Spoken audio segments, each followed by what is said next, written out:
आप्राद्यावा पृथिवी अंतरिक्षं सूर्य आत्मा जगतस्तस्थुषश्च आपरा। इस शब्द को बोलते हुए जब आपरा को समझे रहते हैं तो आपरा बोलते बोलते ऐसा लगता है कि मेरे पूरे अंग के एक एक परमाणु में, एक एक छिद्र में, एक एक रोमकूप में परमात्मा व्याप्त है। आपरा, आ माने पूरी तरह से, अप्राह माने भरे हुए हो, खचाखच लबालब मेरे अंदर तुम ही। तुम मुझमें हो, मैं तुम में हूँ, बस और कहीं कुछ चीज नहीं। आप्राद्यावा पृथ्वी अंतरिक्षम। आपरा बोलते समय पूरा एकदम भर जाता है, ऐसा लगता है पूरे शरीर में एकदम बिल्कुल झंकार सी हो गई है जब हम इस शब्द को अनुभव करते हैं। आप्राद्यावा पृथ्वी अंतरिक्षम। इसलिए शब्द को जिस भाषा में वो शब्द लिखा जाए उसी भाषा में जब हम समझते हैं तो उसका आत्मसात करना ज्यादा आसान होता है, बहुत सुखकारक होता है। आप्राद्यावा पृथ्वी अंतरिक्षम। तुम भरे हुए हो देवलोक में, पृथ्वी में, अंतरिक्ष में। अप्रामत शरीरम। आप मेरे शरीर में पूरी तरह से व्याप्त हो, भरे हुए, लबालब बस तुम ही तुम और कुछ नहीं है। सूर्य आत्मा जगता तस्थुष। तुम सूर्य हो, तुम जगत और तस्थुष के तुम ही आत्मा हो। सब जगत और चलने फिरने रहने सहने का जो भी विश्व ब्रह्मांड बना बचा हुआ है वो सब सब तुम्हारे कारण से ही, तुम ही सबका आत्मा हो, तुम नहीं तो कुछ नहीं। ये भाव है पूरी तरह से समर्पित हो जाने का। तुम नहीं तो कुछ नहीं, बस तुम ही तुम हो, तुम ही तुम। तू ही तू, तू ही तू, तू ही तू, तू ही तू। हे प्रभु, हे प्रभु, हे प्रभु, हे प्रभु, हे प्रभु तू ही तू, हे प्रभु तू ही तू, हे प्रभु तू ही तू। ये है आप्राद्यावा पृथ्वी अंतरिक्षम सूर्य आत्मा जगतस्तस्थुषश्च। जगता तस्थुषश्च त्वमेव सूर्य सन आत्मा। आप ही जगत और तस्थुष के आत्मा है। बस आप मेरे अंदर भी समाहित है, मैं भरा हुआ हूँ आपसे, आपकी कृपा पूर्ण प्रसाद से। भजन गाते हैं ना, तुम्हारी कृपा से जो आनंद पाया वो वाणी से जाएगा क्यों कर बताया। तुम्हारी कृपा से जो आनंद पाया वो वाणी से जाएगा क्यों कर बताया। ये जब इन मंत्रों को अनुभव करते हैं, आत्मसात करते हैं, तो आप संध्या में से निकलेंगे तो लगेगा कुछ नए होके निकले हैं।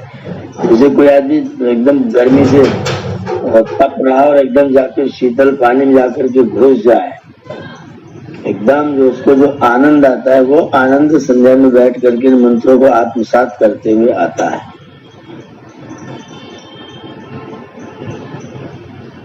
ये मंत्रों के शब्द यदि आत्मसात हो तो फिर जो आनंद हो। आप्राद्यावा पृथ्वी अंतरिक्षम सूर्य आत्मा जगतस्तस्थुषश्च। तुम ही सब जगह भरे हुए हो, तुमने मुझे भी पूर्ण कर रखा है, मैं तुमने व्याप्त हो रहा हूँ। हे प्रभु ऐसी कृपा करो कि तत्चक्षुर, ये जो तुम्हारा रूप है, ये जो तुम्हारा प्रकाश है, जो तुम्हारा आनंद है, जो तुम्हारा आह्लाद है, तत्चक्षुर देव हितम, वो देवों के लिए हितकारी है। पुरस्तात् शुक्रम उच्चरत, तो मेरे सामने पुरस्तात् सामने से शुक्रम एकदम धवल रंग का, धवल रूप में, प्रकाश के रूप में उच्चरत प्राप्त हो गया है। ऐसी कृपा करो कि पश्चिम शरदशतम, 100 वर्षों तक मैं तुम्हारे इसी रूप को, इसी प्राकट्य को, इसी अनुभूति को करता रहूं। 100 वर्ष पर्यंत मैं तुम्हारे इसी रूप को देखता रहूं, बस इससे अलग न हो पाऊं। पश्चिम शरदशतम, और जब पश्चिम शरदशतम तो जीवे में शरदशतम। अगर मैं इस रूप को न देखूं तो फिर जीने का कोई मतलब, अगर जीऊं तो तुम्हारे इस रूप को देखूं।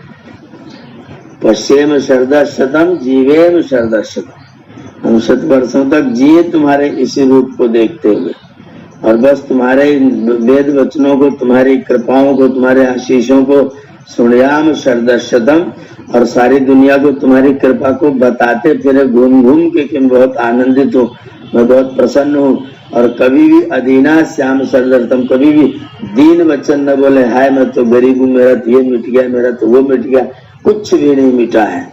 बस मैं प्रभु की कृपा छाया में अत्यंत आनंद में हूँ। और ये मामला 100 वर्षों तक नहीं चले, भूयस्य शरदशता, 100 वर्षों से ऊपर भी अगर ऐसा ही आनंद चलता रहे तो मेरा जीवन धन्य धन्य हो जाए, सफल हो जाए। ये सब संध्या का आनंद है।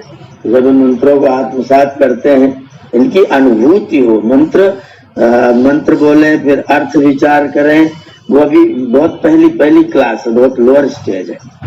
और आगे बढ़ेंगे तो मंत्र आत्मसात हो, मंत्र अनुभूत हो बोलते बोलते।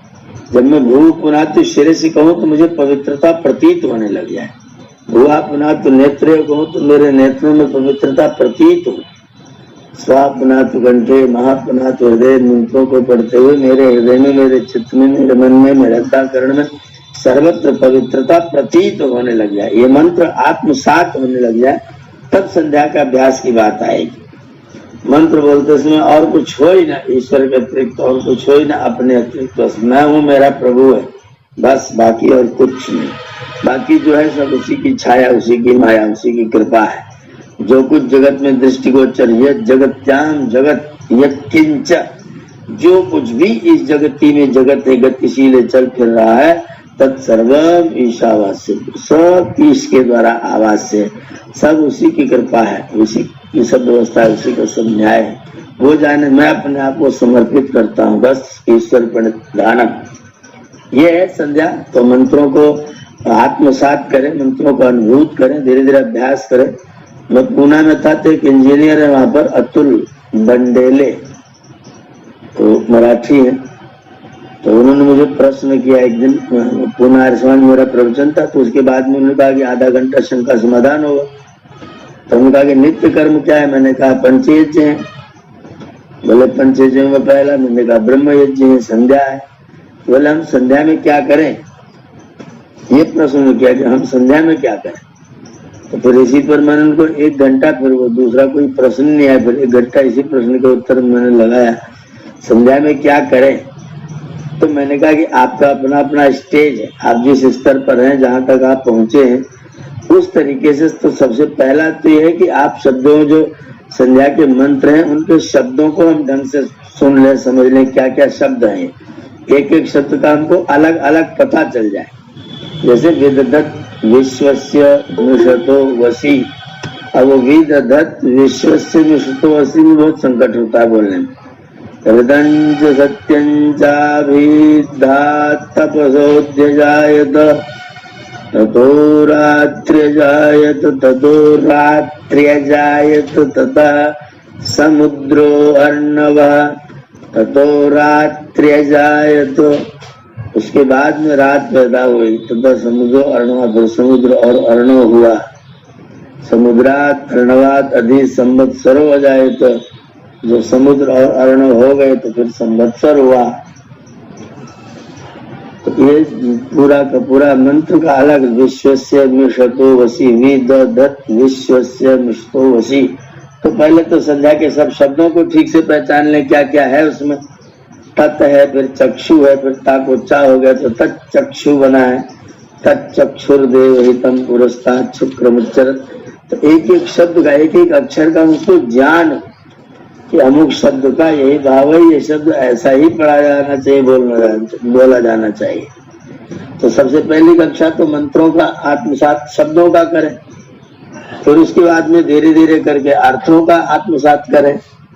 फिर अभ्यास करें कि संध्या के मंत्र आपको मंत्र बोलते समय उनका अर्थ अंदर आभासित होने, प्रकट होने लग जाए। आपको विचारना न पड़े कि इस शब्द का ये अर्थ है। ओम बोलने पर बस रक्षति, उसकी कृपा चारों बरस रे मेरी रक्षा कर रहा है, ये भाव तुरंत प्रकट हो जाए।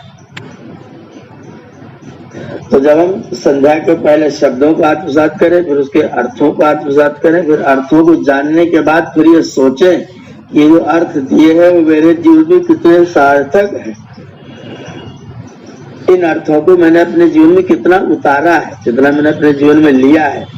योस्मान देश यम वयम दुष्मस्तंभोजम भेदत्मा, जो हमें द्वेष करता है, हम जिसको द्वेष करते हैं, हम दोनों आपस में मिल जाते हैं, द्वेष को आपके न्याय में रख देते हैं। तो अगर हम दोष को, उनके द्वेष को उसके न्याय में रख रहे हैं, तो अभी क्या हमारा किसी के प्रति द्वेष है?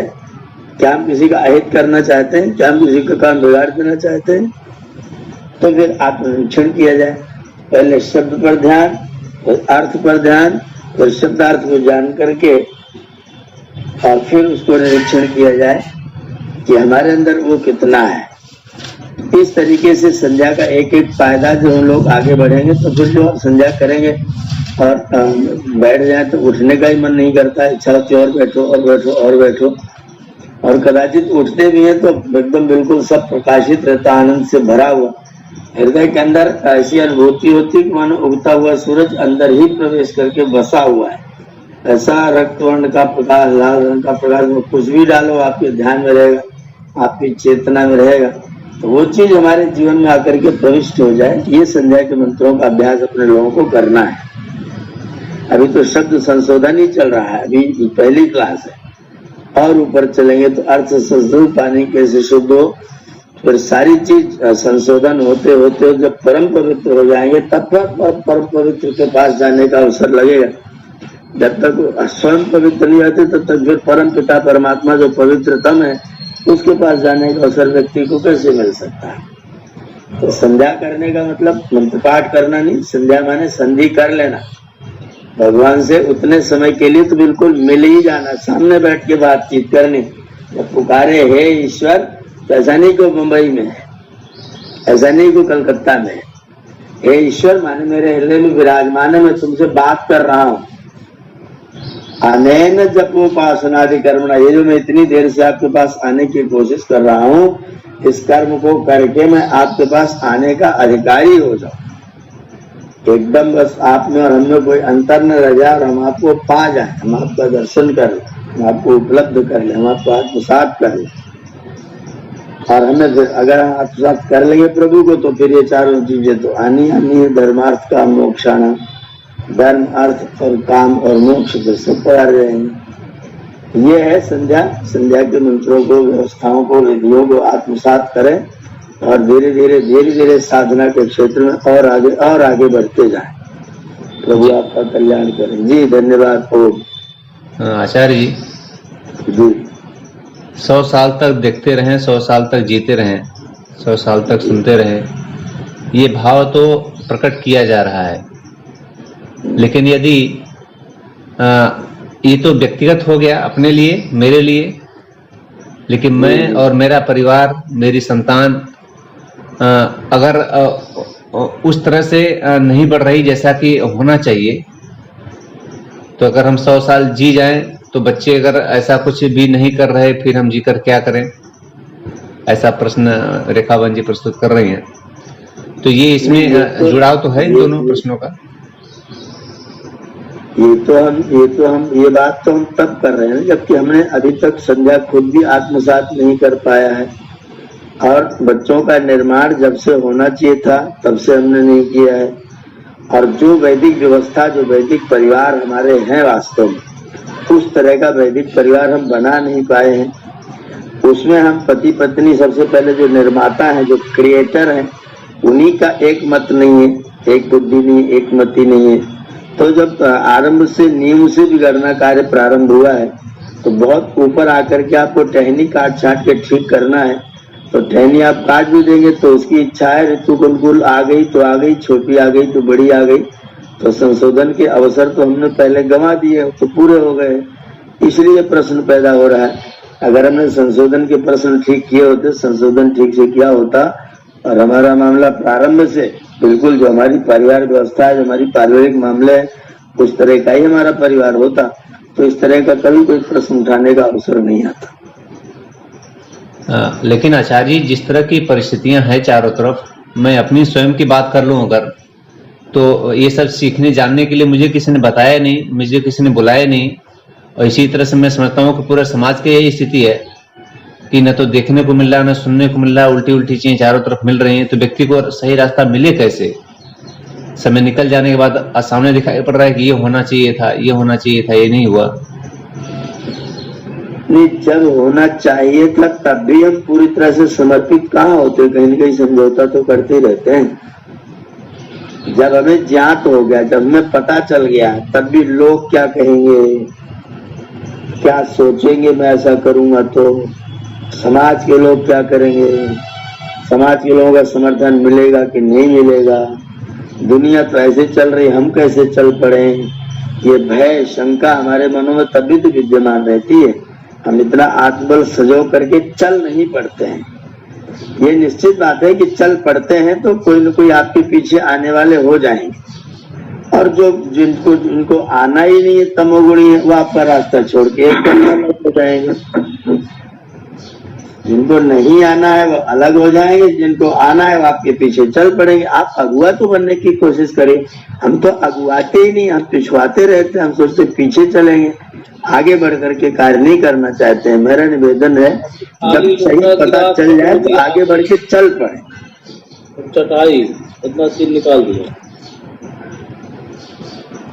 जब हमें ज्ञात हो जाए कि ये चीज उचित है तो फिर वहीं तुरंत चल पड़ा जाए। नहीं चलते हैं, कमजोरी कारण फिर उसको तर्क होता है कि परिवार के लोग नहीं मान रहे, घर के लोग नहीं कहते, ये तो नहीं करते, वो तो नहीं करते। अगर परिवार के लोग मेरी बात नहीं मानते तो मैं परिवार का ठेकेदार हूँ क्या? मैं उनके साथ क्यों चिपका, मैं तुम्हें छोड़ दे रहा हूँ। अगर परिवार मेरी बात नहीं करता है, मैं माने कुछ नहीं, परिवार के लिए हमारे कोई अस्तित्व तो नहीं है, तो फिर मैं ही परिवार से क्यों बंधा हुआ पड़ा हूँ? मैं परिवार के क्यों नहीं दिखाता कि मैं समर्थ हूँ और तुम्हारे बिना मैं अपना कार्य कर सकता हूँ? वो हम प्रदर्शन नहीं करते हैं। कमियां हैं, उस कमी को दूर करने के लिए आत्मबल पूर्वक, मनोबल पूर्वक आपको कार्य में जुटना पड़ेगा। नहीं जुटेंगे तो नमस्ते आचार्य जी। नमस्ते। माता पिता को कितने साल तक अपने बच्चों से अपेक्षा रखनी चाहिए, सुधारने का प्रयास करना चाहिए? क्या कहीं ऐसा न हो कि वो उम्र निकल गई हो सुधारने वाली और फिर भी हम अपेक्षाएं करते हैं? क्या ऐसा तो नहीं है? क्या है वो उम्र सीमा, क्या है? देखिए, सुधरने की, बदलने की उम्र सीमा कुछ नहीं। उम्र को बिल्कुल सीमा मत बनाइए। उनके विवेक के स्तर को, उनकी बुद्धि के सत्व की परीक्षा करिए। उनकी बुद्धि में सत्व कितना है। सत्व का मतलब है कि वो आपके प्रति समर्पित कितने हैं। अगर सत्व होगा तो समर्पण अवश्य होगा। अगर समर्पण नहीं है, इसका मतलब उनकी बुद्धि में सत्व नहीं है। अगर बुद्धि में सत्व है, समर्पण है, तो सुधरने का अवसर तो 80 साल में, 70 साल में, 60 साल में, 50 साल में भी आएगा। अगर सत्व वृत्ति नहीं है, बुद्धि में सत्व नहीं है, बुद्धि में समर्पण नहीं है, तो फिर चाहे जितने साल के हो, फिर उसमें उम्र कुछ नहीं करेगी। 15 साल का बच्चा भी अगर अपने अध्यापक के प्रति श्रद्धालु नहीं है, तो उस अध्यापक को निचोड़ करके उससे कुछ पा नहीं सकता है। लिखा हुआ है, जैसे कोई व्यक्ति जो है यथा गौ सहस्रेषु वत्सो विन्दति मातरम, जैसे 1000 गायों में छोड़ा वो बछड़ा अपनी माँ के पास जाकर के उसका दूध पी लेता है, तथा गुरुवताम विद्याम शुश्रूषुर अधिगच्छति। उसी प्रकार से गुरु के अंदर विद्यमान जो विद्या है, उस विद्या को जो शुश्रूषु है, जो सत्व वृत्ति वाला समर्पित व्यक्ति है, वो उसके अंदर से खींच करके निकाल करके प्राप्त कर लेता है। तो इसमें उम्र की सीमा बिल्कुल मत बांधिए। उम्र की सीमा नहीं, उसकी प्रवृत्ति देखिए, उसकी सात्विकता देखिए कि उसकी बुद्धि में सत्व कितना है। अगर वो समर्पित है, अगर वो आपके प्रति श्रद्धालु है, उसके अंदर समर्पण है, तो किसी भी उम्र जब उसको सत्य का पता चलेगा, वो तुरंत स्वीकार कर लेगा और चल पड़ेगा। अगर सत्य नहीं है तो फिर आपका सुधारने का अवसर, फिर आप कह सकते हैं, बता सकते हैं, अपनी बात उनके सामने ये निकेन प्रकार पहुंचा सकते हैं। पहुंचाने के बाद फिर आपको उनसे अपने आप को दूर कर लेना पड़ेगा। उम्र नहीं बनाएंगे, बस उसके सत्ववृत्ति की परीक्षा करिए और फिर उनको बदलने के लिए जुट जाइए। इसका मतलब श्रद्धा को बहुत प्राथमिकता दिया गया है आचार्य जी। बिल्कुल बिल्कुल बिल्कुल जी, बिल्कुल। श्रद्धा के कुछ नहीं हो पाएगा। अगर श्रद्धा नहीं है तो हम आपकी बात सुनेंगे, हमारा समर्पण ही नहीं होगा। और समर्पण ही नहीं तो फिर आप कहते रहो, बहुत लोग बोल रहे हैं, बोलते रहो, हमें क्या फर्क पड़ता है। तो ये भाव नकारात्मक वाला भाव आ जाता है ना, फिर वहां सकारात्मकता रही नहीं जाती। कैसे ये पता चलेगा कि श्रद्धा है? मान लीजिए बच्चों में ही कैसे पता चलेगा? क्योंकि माता पिता क्या समझ नहीं पाते कि श्रद्धा नहीं है फिर भी अपेक्षा करते हैं। हाँ, बिल्कुल बिल्कुल नहीं समझ पाते हैं, बिल्कुल नहीं समझ पाते हैं। आपके प्रति, आप जैसे मान लीजिए आप बैठे हैं, आपने अपने बेटे को बोला बेटा इधर आओ, वहां कर बैठ गया जी पिताजी, उससे पूछिए क्या आपके पास में 30 मिनट मेरी बात सुनने के लिए है, 15 मिनट है, 5 मिनट है, 7 मिनट तो मेरी बात सुनोगे? तो अगर उसके अंदर रजोगुण होगा तो तुरंत कोई न कोई काम बताएगा कि मेरा ये काम है, मुझे यहाँ जाना है, मुझे ये करना, मैंने ये गुण को समय दे रखा है, यहाँ करना है। रजोगुणी होगा तो, सतोगुणी होगा तो तुरंत कहेगा जी पिताजी आप जब कहिए तब मैं आपके पास बैठो, आप मुझे अपनी बात सुना सकते हैं, कह सकते हैं। तमोगुणी होगा तो आप कहेंगे तो अपना इधर उधर को मुंह करता रहेगा, आप पूछेंगे तो 4 बार में तो बोलेगा ही नहीं, बोलेगा भी तो कह लो, तुम पे बिना कहे तो रहा नहीं जाता है, अब तुम्हें पड़ी हुई है तो तुम कहो, हम तो है ही गधे, हम सुनने के लिए परमात्मा ने बनाए हैं। तमोगुणी होगा तो फिर ये बोलेगा गर्दन झुका करके, कंधा झुका करके। रजोगुणी होगा तो कोई न कोई काम बताएगा। सत्वगुणी होगा तो कहेगा जी पिताजी कहिए आप क्या कहना चाहते हैं। ये है, आप परीक्षा तुरंत कर सकते हैं। इसका मतलब ये तीनों गुण हर समय सबके अंदर रहता है। जी बिल्कुल बिल्कुल, तीनों गुण हर वस्तु, हर परमाणु के अंदर तीनों गुण विद्यमान है। इसका मतलब माता पिता को कहते समय इन 3 गुणों का ध्यान देना चाहिए। बिल्कुल मैं हो सकता है मैं सतोगुण की चर्चा कर रहा हूँ, लेकिन सामने वाले बच्चे की प्रवृत्ति उस तरीके की नहीं है, तो हमको कहना भी तो नहीं चाहिए ना। नहीं, फिर उसके पीछे पड़ेंगे, फिर झगड़ा होगा, विवाद होगा, संवाद नहीं हो सकता है, स्वीकृति नहीं हो सकती है। तो अच्छा कि फिर यहाँ पर डॉक्टर सत्यदेव जी की बात सामने आ रही है कि जो तीनों गुण है सत्व रजतम का, ये डाला तो आरंभ तो हम ही ने किया था, तो गलती हम ही से हुई जो हम सत्वगुण नहीं डाल पाए। और हाँ बिल्कुल बिल्कुल वो बात आएगी, क्योंकि मूल जब हमारा शुरू हुआ, जब हमारी शुरुआत हुई है, तब भी हम सत्व में नहीं थे, तब भी हम तम में थे जी। ये जो बात होती कि 1 बजे के बाद होना चाहिए, 1 बजे के बाद में गर्भाधान होना चाहिए, वो इसीलिए है क्योंकि उस समय वातावरण में स्वाभाविक रूप से सत्व आना प्रारंभ हो जाता है। 12 बजे से पहले का जो टाइम है, सूर्यास्त के बाद से लेकर के 12 बजे तक वाला, वो धीरे धीरे तमोगुण ही बढ़ता जाता है। तो 12 बजे तक तो तमो, 10 बजे, 11 बजे, 12 बजे तो घोर तमोगुण की स्थिति होती है। तो हमारा आरोपण ही तमोगुण में हुआ है। अर्थात आचार्य जी, जो 16 संस्कारों की निर्माणशाला है, ये बहुत जरूरी है, नहीं तो ऐसी दिक्कतें आएंगी। बिल्कुल बिल्कुल बिल्कुल, ये जो संसार में परेशानियां हैं, जो आज हम संकट में हैं, आज हमारे जो परिवार की व्यवस्था पूरी तरह से बिगड़ी हुई है, कोई किसी की सहिष्णुता नाम का चीज नहीं है, ये सब का कारण तो हमने अपने संस्कार का जो व्यवस्था थी ना, उस व्यवस्था को मजबूती से अपने परिवारों में, घरों में प्रतिष्ठित करना चाहिए था।